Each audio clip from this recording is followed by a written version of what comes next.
Hope everybody can see my screen. Yes. Tracy, does this look right? Yes, it's all right. good. Thank you. All right, so today we are going to talk about entering growth and achievement measures, or checking our achievement measures and making sure that all of our educators have them. Everything we do on this team is grounded in our best for all strategies. Today we are focusing on educators. So we're going to talk about entering these final achievement scores, entering custom feeder growth measure scores. I'm going to share a few resources and talk about next steps. So first, let's talk about the achievement measure scores. You know, our achievement measures are broken into different categories on the achievement measure worksheet. Some have to be entered by the districts, and there are some that automatically populate. TVAS scores are the only scores where the scores will automatically show up if they are TVAS composites. The state assessments, off-the-shelf assessments, graduation rate, ACT, early post-secondary exams, industry certification, and any TVAS custom feeder options have to be entered by the district. And we're going to talk about how you do that today. State assessments, a lot of times people think those are going to automatically be entered. They are not. State assessments, you're looking at your success rate, which is the percent of students who met or exceeded expectations on the particular TCAP test. To enter these, to check for the measures, you go to reports in TNCompass. You select a report, and you're going to want to select the evaluation scores by educator report. This is a big spreadsheet. It has lots of columns on it. It has lots of information in it. To download your report, you will be sure you are in the 21-22 academic year, because we are trying to finalize all the data for LOE generation for the 21-22 school year. You can select your locations. You can either select this by one particular school, or you can select multiple schools or your whole district, whatever works for you. You click the Excel button and click Generate. Down in the left-hand corner, it will download an Excel spreadsheet for you. You can open that, and then you're going to want to filter some columns. So you're going to want to filter column W to remove any teachers that should be PYE, because chances are those teachers do not have scores. You're also going to be looking for scores in the AI column. Those are your achievement measure scores. If there is not an achievement measure score there, you need to check column AL to make sure there was a selection, to make sure that they have made a selection type. It is Teams, Microsoft Teams. You may want to, it's probably easier to check achievement measure scores and then go back and check growth. But you're going to want to check column AS for growth measure scores. I did. And if they don't have a score, you're going to want to check column AR to make sure they have a measure selection and make sure that selection generated. When you find teachers that have blanks for achievement and growth, you want to look to see if those teachers should be PYE. Many times these teachers should have been marked PYE and just have not been marked yet.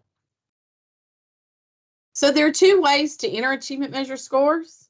You can use an administrative edit from the individuals tab, or you can use upload scores using the import wizard. If you only have a few scores that need to be entered, the administrative edit may be just as quick. The thing with the administrator edit is you have to have a document to upload, and that document can be something very simple, just saying you're uploading the scores or you're changing a measure selection because that one didn't generate. If you have many, you're going to want to use the import wizard. So in order to use the import wizard, you go to administration, you go down to data management, and click on import wizard. It'll bring up a screen. You will not have all of these options. More than likely, you're only going to have staff and educators and evaluation data. You're going to click on the evaluation component scores. That's the one you use to put in any scores. The growth and achievement measures, that is where you put in measure selections. So you'll click evaluation component scores and click continue. Be sure you're looking at the 21-22 school year. You again click continue. This will bring up, you will choose your district. As I said earlier, you can either choose to download your whole district at one time, or you may want to look at it school by school. That is strictly up to you, whatever works for you. You could download the individuals by school. You could send those reports out to your principals and have them check, or send them to someone else to check. You will click generate template at the bottom. Once your template downloads, you can open it up. You will check the academic year again, check column A, make sure you are in the correct academic year. You will see your district ID, your teacher license numbers, and your teachers' names. Notice there are two tabs at the bottom. There is a teacher tab, which is the one that I have open, and there's an administrator tab. It often opens to the administrator tab, and obviously that list is usually much smaller than your teacher list. But if you have principals that are in here, that's where you'll upload their scores. When you are looking at this file, when this template downloads, you'll notice this one already has some scores in it. Don't remove those scores, just leave them. Hopefully your growth measure scores are all grayed out. If they are grayed out, you cannot change them. The only ones that will be blank, will be white so that you can put a score in, will be growth measure scores selections that are custom feeder options. If all of yours are grayed and have a score in them, you're good to go. So you'll put the achievement measure scores in column I. Any growth measure scores that you need to put in, you can put those in column J. You can do them at the same time. You'll go back to the import wizard. You will go back. You will select your district or school, whichever you're uploading for. At the very bottom, you're going to click I already have a template, and then click continue. You will have to choose the file. I forgot to tell you that.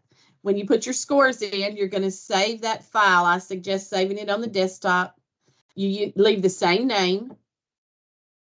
Choose the file you want to import, and then click continue. After you click continue, there will be a validate process that comes up. It will go through a process of validating your data. It will show you any errors that might happen. After that is done, you can click process data, and it will begin the upload. This upload is usually pretty quick. The scores show up usually within a few minutes. There are a lot of people uploading scores now. I'm seeing that sometimes it takes overnight. It's not an instant process right now, so it may take overnight. So check your scores again the next morning. Some troubleshooting things.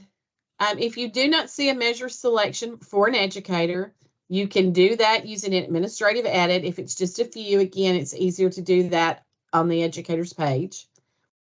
When you're looking at your growth scores, whether those TFAS scores are achievement measures or growth measures, if they are not populating, the first thing you want to do is look to make sure that that measure generated for your district or for your school.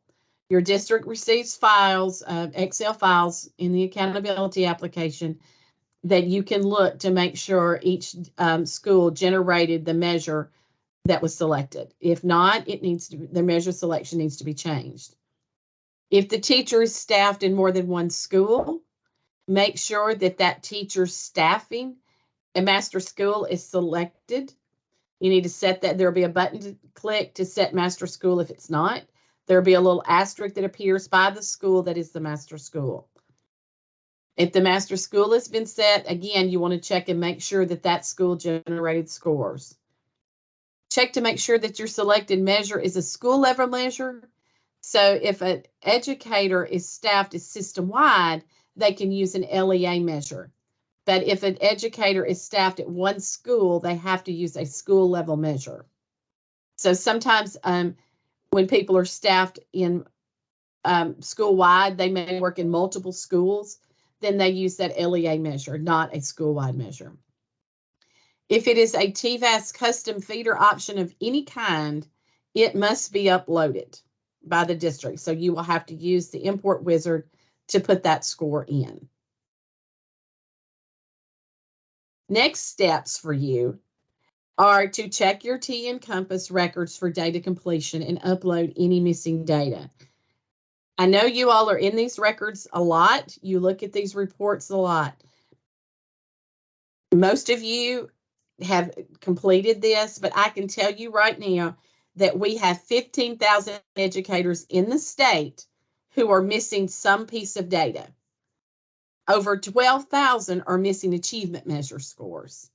So please check your data for any missing data. While you're doing this, you can check for observation scores also. If those needed to be uploaded, you can get those put in also. There are a couple of resources for you that you're going to want during this time. There is an evaluation signatures user guide. This will be useful after LOEs are generated. You will need that that just has step-by-step directions to pinning the LOEs. The 21-22 LOE composite weightings, that is on the website. Those will be helpful with you explaining to teachers why their scores are what they are. And our office hour recordings will be posted on the team website under evaluation. You just hover over the word evaluation and these things will pop up, and it's under 22-23 evaluation configurator monthly office hours.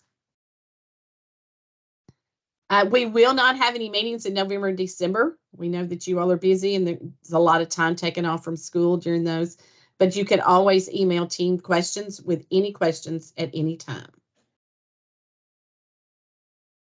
I'm going to stop sharing. If you have any questions, we will be glad to take questions now. That was kind of quick, went through that pretty quickly. Amy, we have one question in the chat. And Okay. while I'm reading this question, if anyone else has a question, feel free to put that in the chat and I will read it to Amy.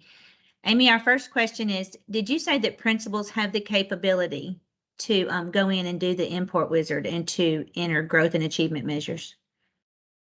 That depends on the permissions that have been given to the principals. Some principals have been given permissions to do that. Others have not. You will have to check your permissions for that. If an evaluation configurator wanted to check a principal's permissions, where do they go? You go to staff assignments. It's under administration, staff assignments. And then you can click on configure. Configuration is what it's going to be. Sorry, I'm trying to walk through it to make sure I don't skip a step.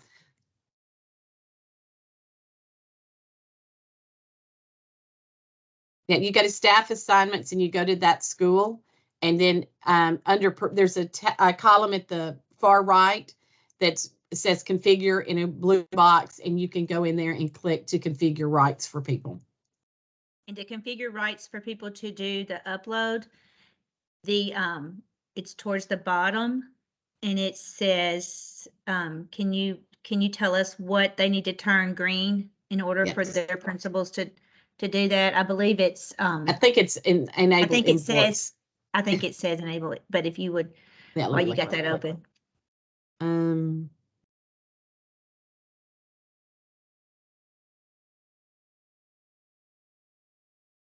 I know it's towards the bottom. It is, and I need to get into a principals.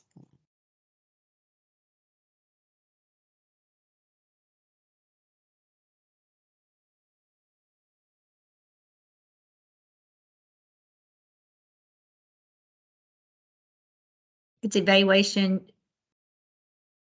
score. It may say the word import evaluation score data. And you said this was in staff assignments? Yeah, administration tab at the top. Mm-hmm. Mm-hmm. When you go to administration tab, then you'll see a box that says staff assignments. In staff assignments, you'll see a filter, and you can filter by the school. And then you find the principal's name that's staffed in that school. You should see their name, their staffing says principal.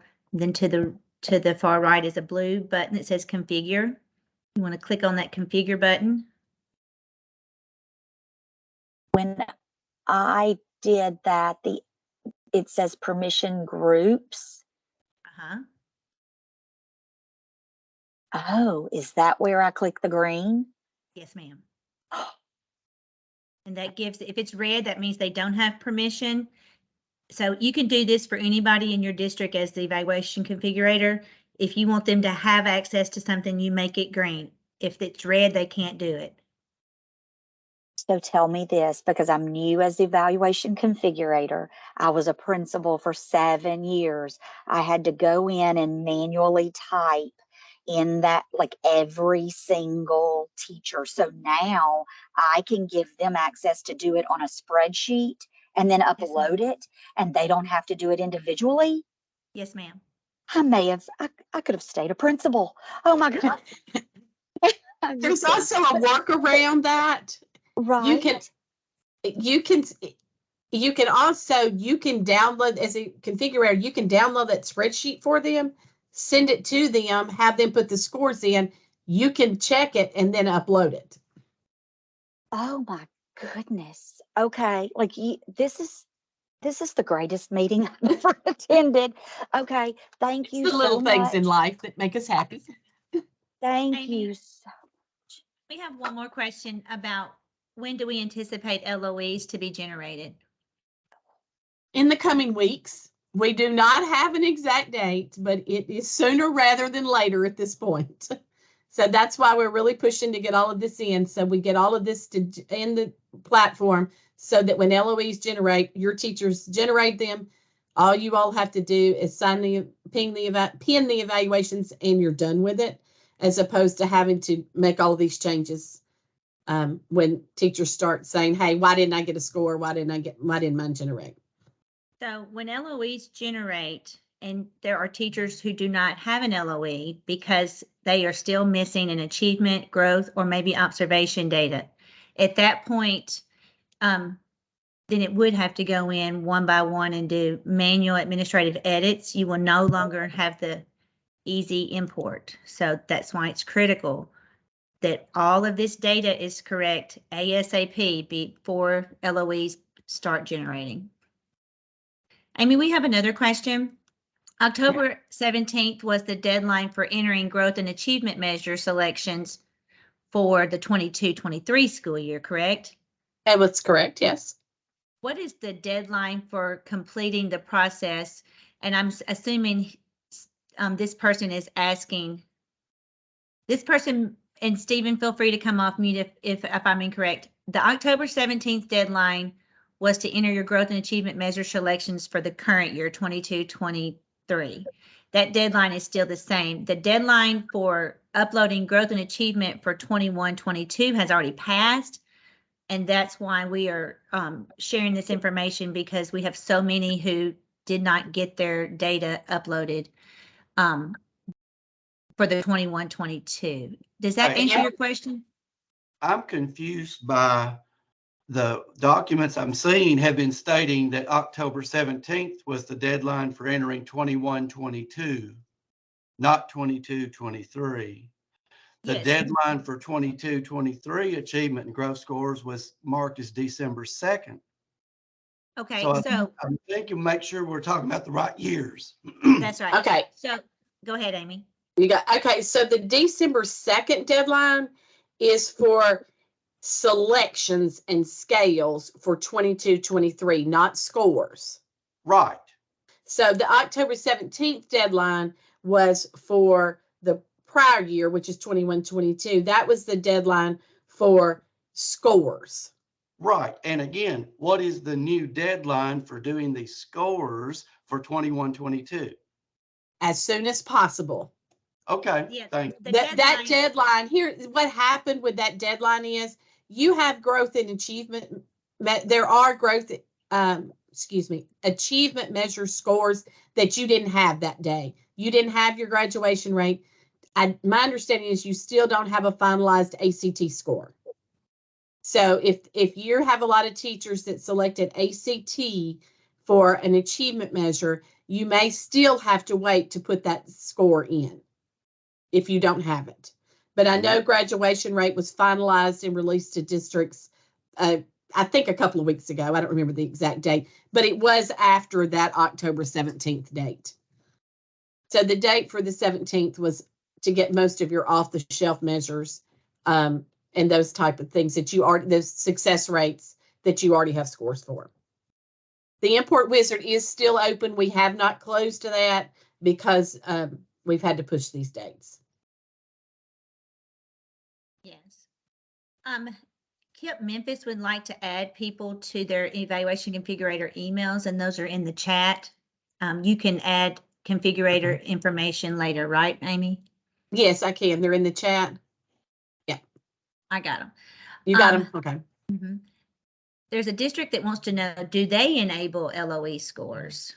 No, you do not enable LOE scores. When those are enabled, they are generated for everybody that has a complete data set.